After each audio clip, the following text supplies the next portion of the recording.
যেখানে শ্রীকৃষ্ণ এত নিকৃষ্টতম কাজ করেছে যে একজন মানে কুবজা অর্থাৎ সে কিন্তু কুজো, তাকে সে ভালো করলো, করে তাকে সে আরও ভালো জায়গায় রাখবে কিনা তার সঙ্গে জোরপূর্বক সেক্স করলো, সহবাস করলো। গতকালকে আমি এক হিন্দু দাদার সঙ্গে ইনবক্সে কথা বলতেছিলাম। তার সঙ্গে কথা হচ্ছিল যে তারা যে শ্রীকৃষ্ণের পূজা করে, শ্রীকৃষ্ণ সম্পর্কে তারা অনেক ভালো ভালো ভালো কথা বলে। তো আমি এই বিষয়টা নিয়ে আমি অনেক দিন ধরে রিসার্চ করতেছি যে হিন্দুদের সৃষ্টিকর্তা সে হচ্ছে শ্রীকৃষ্ণ, যাকে হিন্দুরা অনেক ভালোবাসে, মানে এবং তাকে সৃষ্টিকর্তা হিসেবে মানে। তো আসলে এই সৃষ্টিকর্তাটা কেমন, এই জিনিসটা আমাকে একটু রিসার্চ করতে হয়। তো আমি রিসার্চ করার ক্ষেত্রে শুরু করি এবং গতকালকে এবং তার আগেও অনেকজনের সঙ্গে আমি এই বিষয়টা নিয়ে কথা বলেছি যে আসলে শ্রীকৃষ্ণ কীরকম, সে মানে আসলে মানুষ না সৃষ্টিকর্তা নাকি কি, এবং তার রূপ, তার ব্যবহার এবং সে যৌবনকালে কি করেছে, এই বিষয়গুলো নিয়ে আমি অনেক দ্বিধাদ্বন্দ্বের ভিতরে ছিলাম। তো এই বিষয়গুলো নিয়ে আমি রিসার্চ করা শুরু করি। তো সেই জায়গা থেকে আমার কথাগুলো আপনারা একটু সবাই মনোযোগ দিয়ে শুনবেন, তাইলে অনেক কিছু বুঝতে পারবেন।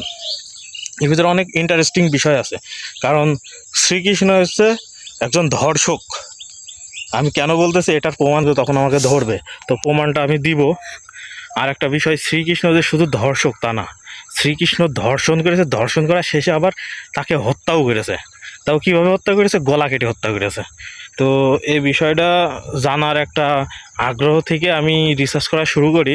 তো আমি একটা জিনিস শুধু ভাবি যে একজন সৃষ্টিকর্তা শ্রীকৃষ্ণ, সে কিভাবে একজন নারীকে জোর করে ধর্ষণ করে, আবার তাকে জোরপূর্বক হত্যাও করে গলা কেটে, এবং তার সঙ্গে কিভাবে ধর্ষণ করেছে সেটা পর্যন্ত লেখা আছে। যে সেখানে লেখা আছে যে শ্রীকৃষ্ণ কুবজাকে জোরপূর্বক তার ঠোঁট দাঁত দাঁত দিয়ে ঠোঁট পর্যন্ত ছিঁড়ে ফেলে, এবং শ্রীকৃষ্ণ কুবজার বুকে মানে স্তনে সে তার নখ দিয়ে খামচিয়ে তার স্তন ছিঁড়ে নিয়ে চলে আসে।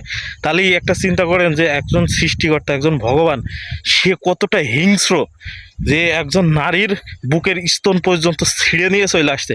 এর মতো নিকৃষ্টতম আর কি হইতে পারে? আর আপনারা তাদেরকে দেবতা হিসাবে মানেন। আমি গতকালকে এটা দেখে মানে আমার মাথা তো ঘুরে গিয়েছে। হ্যাঁ, আসেন এখন আপনাদেরকে আমি এটার প্রমাণ দিই। এই যে দেখেন, আমার কথা বিশ্বাস করার প্রয়োজন নেই, আপনাদেরকে আমি প্রমাণ সহকারে দিয়ে দিলাম। প্রমাণ দেখেন, শ্রীকৃষ্ণ জন্মখণ্ড ব্রহ্মবৈদ পুরাণ 510 থেকে 520 পৃষ্ঠার মধ্যে আপনারা সব কিছু পাবেন। ব্রহ্মবৈবর্ত পুরাণ শ্রীকৃষ্ণ জন্মখণ্ড 510 থেকে 520 পৃষ্ঠার মধ্যে